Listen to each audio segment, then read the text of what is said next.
अंग्रेजी शासन के दौरान इंडिया में जब कभी भी कोई विवाद होता था, यानी कि कानूनी विवाद दो व्यक्तियों के बीच में, जैसे वो विवाद अगर जो इंडियंस और इंडियंस के बीच में है तो वो विवाद किसी अंग्रेज जज या इंडियन जज के बीच जा सकता था, किसी के पास भी।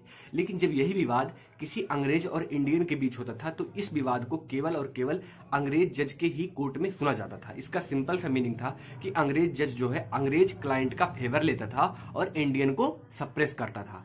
लेकिन अभी हमारे संविधान में आर्टिकल 14 यानी कि संविधान का अनुच्छेद 14 यह कहता है कि every person of the country is equal before law. कोई भी इंसान जो भारत का नागरिक है वह भारत के कानून के समान है, चाहे वो प्राइम मिनिस्टर हो या चाहे कॉमन आदमी हो। अगर जो सेम काम करता है तो उसके लिए पनिशमेंट सेम होगा।